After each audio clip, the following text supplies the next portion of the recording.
오늘 말씀의 제목은 하나님과 함께하는 시작. 오늘 하루의 시작, 또 날마다의 새로운 어떤 하나님과의 동거함, 그런 우리의 삶이 되기를 간절히 소망해 봅니다. 너무나 유명한 구절입니다. 그런데 이제 1월을 지나서 2월을 시작하면서 첫 주일을 지나면서 다시 한번 하나님과 함께하는 그 설렘이 우리 가운데 있어야 2월뿐만 아니요 2026년 저희들이 계속해서 하나님의 은혜 가운데 붙들려서 또 기쁨 가운데 즐거움 가운데 살아가지 않을까라는 생각을 해보면서 오늘 말씀을 대하기를 소망해 봅니다. 17세기의 위대한 화가, 이제 별명이 이제 빛의 마술가 렘브란트가 이제 그렇게 불렸습니다. 그 사람이 이제 1633년 걸작 중에 하나의 그 제목이 십자가를 세움이라는 작품이 있습니다. 이 그림은 제목 그대로 예수님께서 십자가에 못 박히신 직후 병사들이 이제 그 십자가를 땅에 세우기 위해서 끙끙대며 들어올리는 긴박하고 역동적인 순간을 묘사하고 있는 그림이었답니다. 그런데 이제 미술 평론가들은 이 그림 속에서 아주 충격적인 비밀 하나를 발견하게 됩니다.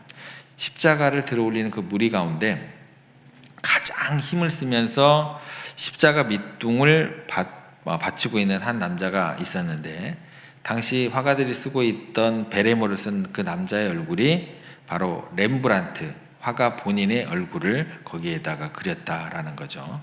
그러니까 렘브란트는 자신을 십자가 곁에 구경꾼으로 그리지 않았다라는 거예요. 자신을 예수님을 죽이는 가장 적극적인 그 처형자의 자리에 그려넣었다라는 것입니다. 그러면 이제 그 화가가 붓으로 외치는 이야기는 이겁니다. 내 죄가 예수님을 십자가에 못 박았습니다. 내가 바로 예수님을 죽인 공범입니다. 이런 외침이 되는, 고백이 되는 거죠. 그런데 또 하나의 시선이 그 그림에서 또 나오게 됩니다. 이게 이제 말을 타고 이 끔찍한 장면을 지켜보는 로마 장교가 등장하는데 그 얼굴도 똑같아요. 렘브란트의 또 다른 얼굴을, 그 자화상을 거기에다 그려놨다라는 거예요. 그 장교는 그 그림 밖에 우리를 뚫어지게 이제 쳐다보고 있습니다. 그리고 우리에게 이렇게 묻는 것처럼 보이게 된다라고 해요. 당신은 어떻습니까? 당신의 죄는 이 십자가와 상관이 없습니까? 그렇게 질문하는 그 시선이다라고 합니다. 오늘 우리가 이제 이 질문 앞에 서게 됩니다. 사도 바울은 오늘 본문 말씀을 통해서, 로마서를 통해서 우리는 과거에 어떤 존재였는지, 그리고 하나님께서는 그런 우리를 위해서 어떤 일을 행하셨는지 아주 논리적이고 또 감동적으로 설명을 해주게 됩니다. 오늘 말씀을 통해서 다시 한번 우리가 우리의 옛 자아를 발견하고 십자가의 사랑 안에서 하나님과 함께하는 그런 새로운 시작, 새로운 오늘의 아침을 맞이하게 되기를 간절히 축원합니다. 새로운 시작을 하려면 이제 사도 바울이 우리에게 제시하는 것은 뭐냐면, 먼저 우리의 상태를 진단을 하기를 원한다라는 겁니다.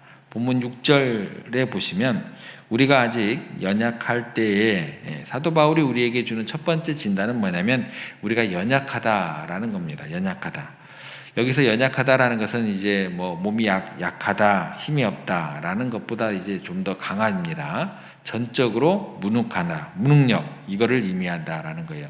그래서 항상 이야기되는 게 뭐냐면, 같이 따라오는 그림이 뭐냐면 물에 빠져 허우적거리는 사람에 대해서 이 얘기가 항상 같이 따라옵니다. 스스로 물에서 빠져나올 수가 없잖아요. 불가능하다라는 거죠. 누군가 밖에서 건져주지 않으면 죽을 수밖에 없는 그 그림을 항상 이 이야기와 함께 따라오거든요.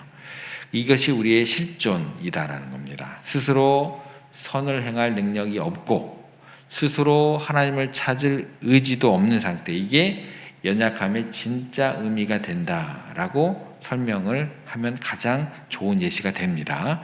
그런데 우리의 상태가요, 이 연약함에서 끝나지 않는다라는 거예요.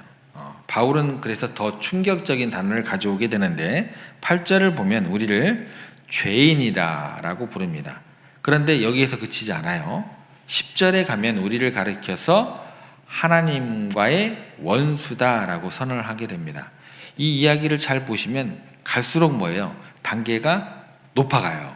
점층법을 사용하고 있다는 거예요. 연약한 자에서 뭘로? 죄인으로, 죄인에서 마침내 뭐로? 하나님과 싸우는 원수로. 그러니까 우리가 하나님과의 무관심한 정도가 아니었다라는 것입니다. 내 인생은 나의 것, 내 인생은 나의 것. 예, 그렇게 이제 소리치면서 하나님을 우리의 왕자의 자리에서 밀어내게 되고, 그리고 하나님이 싫어하시는 일을 골라 하는 그런 우리의 모습이 되었다라는 것입니다. 그래서 렘브란트의 고백처럼 우리가 바로 하나님과의 원수된 자들이었다. 그래서 내 안에는 하나님을 기쁘시게 할 선한 것이 하나도 없고, 이런 절망을 인정할 수밖에 없다라는 것입니다. 그런데요, 내가 죄인임을 깨닫는 바로 그 자리에 처해져야 우리에게 비로소 복음의 빛이 작동하게 되더라, 시작되게 되더라 라는 그 희망이 우리 가운데 비춰지게 된다라는 거예요. 이런 절망적인 우리를 위해서 하나님께서 어떻게 하셨을까? 그냥 내버려 두셨을까? 아니면 우리를 심판하셨을까? 바울은 여기에서 하나님의 놀라운 사랑을 설명을 하면서 그 설명하기 위해서 먼저 인간의 사랑에 대해서 우리에게 비교를 해줍니다. 7절 말씀에 가면 의인을 위하여 죽는 자가 쉽지 않고 선인을 위하여 용감히 죽는 자가 혹 있거니와. 무슨 얘기냐면 사랑의 사랑은 이제 철저히 조건적이다라는 이야기를 먼저 꺼내줘요. 나에게 잘해주는 사람, 사랑받을 자격이 있는 사람을 위해서 사랑을 한다라는 거죠. 그리고 혹은 아주 드물게 훌륭한 사람을 위해서 대신 죽어주는 영웅이 나타나기도 한다라는 것입니다. 그래서 우리가 생각해 볼 때 사형수를 위해서 나를 괴롭히는 원수를 위해 대신 죽어줄 사람이 없다라는 거예요. 이게 이제 인간들의 사랑의 한계다라고 먼저 이야기를 해주고, 여기에 더해서 하나님의 사랑은 그럼 어떠하냐? 하나님의 사랑은 다릅니다 라고 목 놓아 외치게 되는 거예요. 그래서 굉장히 중요한 구절이 나오죠. 우리가 너무나 잘 아는 구절 8절 말씀이 이제 등장하게 됩니다. 우리가 아직 죄인 되었을 때에 그리스도께서 우리를 위하여 죽으심으로 하나님께서 우리에 대한 자기의 사랑을 확증하셨느니라. 가장 중요한 단어가 나옵니다. 아직입니다. 아직. 우리가 아직 죄인 되었을 때. 그래서 여러분, 우리가 회개하고 깨끗해졌을 때가 아니다. 교회에 나와서 봉사를 많이 했을 때가 아니다. 여전히 죄 가운데 뒹굴고 있을 때 그때 예수님께서 우리를 위해 죽으셨습니다. 그리고 그 죽으심은 그냥 죽으심으로 끝나는 것이 아니고 하나님의 사랑을 확증하는 사건이 됩니다 라고 우리가 생각을 해야 된다는 거예요. 절대 타협함도 없고 양보함도 없고 잊어서도 안 되는 진리가 된다라는 것입니다. 여기서 확증한다라는 단어가 이제 여러분들이 잘 아시다시피 법정 용어죠. 증거물을 탁 하고 제시해 준다라는 뜻이 되는 겁니다. 그래서 하나님께서는 말로만 사랑한다 하지 않으셨다라는 것이 확증 가운데 들어가게 되는 거예요. 가장 귀한 독생자 예수님을 가장 잔인한 십자가에 내어주심으로 그 사랑을 행동으로 증명해 보이셨습니다. 내가 죄인인데 예수님께서 내가 져야 될 십자가를 대신 지셨고, 또 내가 받아야 될 하나님의 진노를 예수님께서 대신 받으셨다라는 것입니다. 이게 무슨 얘기가 되냐면요, 사랑이라는 것은요 말이 아니라 희생의 크기로 증명됩니다 라는 이야기가 되는 거예요. 그래서 십자가는요, 내가 너를 이만큼 사랑한다 라고 우리 가운데 외치시는 하나님의 확실한 증거가 됨을 우리가 잊지 않았으면 좋겠습니다. 그렇다고 했을 때 여러분들이 이제 그 예수님의 죽으심으로 우리에게 어떤 변화가 일어났을까, 이것까지 놓치시면 안 되겠죠. 9절 말씀 보겠습니다. 그러면 이제 우리가 그의 피로 말미암아 의롭다 하심을 받았으니, 예수님의 죽으심으로 우리 가운데 주어지는 첫 번째 축복, 그게 뭐예요? 의롭다 하심이에요. 의롭다 하심. 여러분이 잘해서 여러분이 의롭게 되는 게 아니고, 죽으심으로 여러분들에게 주어진 축복이 첫 번째가 의롭다 하심. 재판장이신 하나님께서 판결을 내리시는 거예요. 조 목사는 무죄, 땅 이렇게 판결을 내리시는 거예요. 제가 죄를 안 지어서가 아니에요. 여러분들이 죄를 안 지어서가 아니에요. 예수님께서 죄값을 다 치러주셨기 때문이에요. 이거 흔들리시면 안 돼요. 예수님께서 죄값을 치러주셨기 때문에 법적으로 더 이상 우리를 죄인이라고 부를 수 없게 된 겁니다. 예. 그래서 우리는 심판에서 벗어나게 되었다. 이거 흔들리시면 안 돼요. 절대로. 그런데 이게 첫 번째 축복이라고 했잖아요. 그러면 이제 두 번째 축복이 있잖아요. 하나님의 축복이 여기에서 멈추지 않았다는 이야기가 되는 거예요. 두 번째 축복이 더 놀랍다라는 거예요. 10절 말씀에 보면 곧 우리가 원수 되었을 때에 쭉 뒤로 가시면 하나님과 화목하게 되었은즉. 화목이라는 것은 관계 용어죠. 그죠? 법적으로 무죄가 되어도 여러분들 관계가 개선될까요? 아니요. 법적으로 무죄가 돼서도 관계가 서먹할 수 있어요. 그런데 하나님의 법정에서 나온 우리를 서먹하게 그냥 내버려 두지 않으시고 어떻게 하신다고요? 하나님께서 잔치를 베푸시고 그 잔치의 주인공으로 우리를 어떻게 하신다고요? 초대하신다는 거예요. 이게 이제 더 큰 축복이 된다는 거예요. 너는 이제 내 원수가 아니야. 너는 내 친구야. 내 사랑하는 아들이야, 딸이야. 이게 이제 더 큰 축복으로 우리가 다가온다라는 거예요. 원수였던 관계가 뭘로? 아버지와 아들과 딸의 관계로, 자녀의 관계로 바뀌었다라는 거예요. 이게 십자가가 만든 기적이 되는 겁니다. 이게 바로 우리의 새로운 시작의 근거가 되는 거예요. 그래서 11절은 이렇게 구원받은 성도들의 삶이 어떠해야 되는입니까? 라고 질문을 던졌을 때 이러이러해야 됩니다 라고 11절에서 묘사를 해주게 됩니다. 어떻게 묘사를 해주시냐면 하나님 안에서 또한 즐거워하느니라. 여기에서 즐거워하다라는 뜻을 자랑한다라는 것으로 이해를 하시기 바랍니다.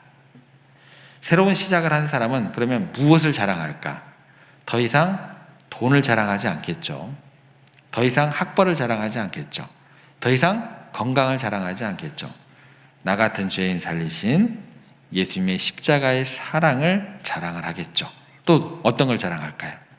나를 친구 삼아 주신 하나님을 자랑하고 즐거워하게 될 줄 믿습니다.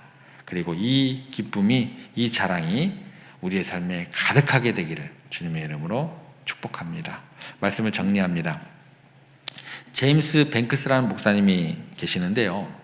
오늘 본문을 묵상하면서 이렇게 이야기를 했습니다. 예수님은 십자가를 통해 우리가 결코 스스로 할 수 없는 일을 해주셨고 우리의 가장 깊은 갈망인 하나님과의 새로운 시작을 열어주셨다. 이게 오늘 설교 제목이었어요. 오늘 이 시간 여러분의 마음은 어떠십니까?